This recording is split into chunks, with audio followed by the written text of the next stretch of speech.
In our previous lessons, we took a hanging carcass and we broke it down into primal cuts. Now we're going to start to break them into subprimal cuts and or muscles, and we're going to start with the tenderloin. So we pulled these out, and now we're going to take them and clean them up, get them ready for the freezer and or the frying pan. They've rested for 24 hours. We took them out of the carcass. They didn't need to age. We didn't let them hang for a week. They're already the most tender cut on the animal. But we do have a little bit of trim here because we didn't get to this immediately within the first 24 hours, but so we got a little bit of blood and some fat that we're gonna trim off. So we're just gonna use our made with meat knives, and we're gonna just take some nice long strokes and peel that off. We'll come on this side, and we're gonna move this, we call it the chain. So every tenderloin has a chain on it. We're just gonna pull this off. So this chain, when you take this out, when the deer is fresh and this hasn't dried up, this is perfect to use. It's good for grinding, good for stew meats, good for sauteing, and it's really good, of course, edible. Right now, that's too dried up to use. So now I'm gonna just take this and trim this side up. So the large end of the tenderloin, this end of the tenderloin is the head of the tenderloin. So this goes into the hind leg. The tip is what goes down by the ribs.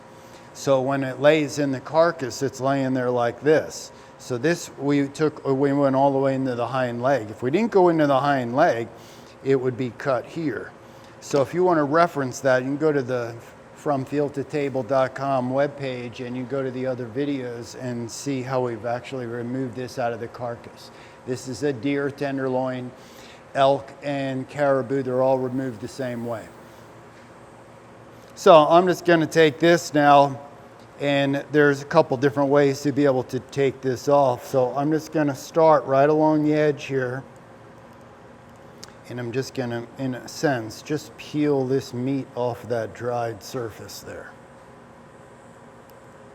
This is one way to trim that off. Of course, if this animal was gut shot and you had everything from the paunch all over this, I wouldn't use it. I wouldn't recommend not to use it. So now we have a nice clean tenderloin. It's ready to go.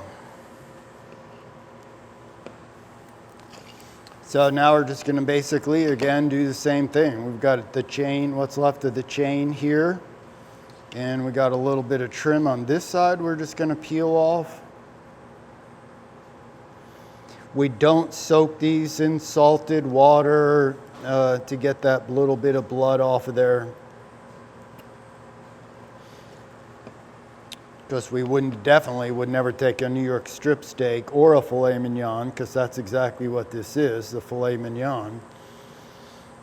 And we would not soak it in water. The water would leach everything out of it.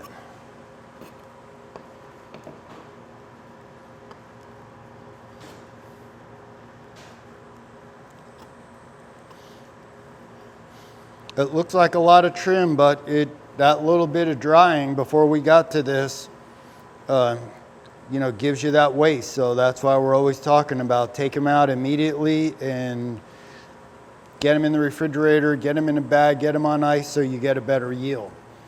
So there's our two tenderloins, the most tender cut on the animal. Not necessarily the most flavor cut on the animal. The shanks have more flavor than the tenderloins just because they're worked more. But it is very tender and tender cuts.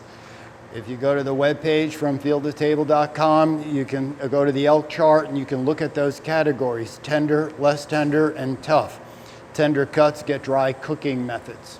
So if you want to reference recipes, then you can click on that, and the recipes for these will pop up.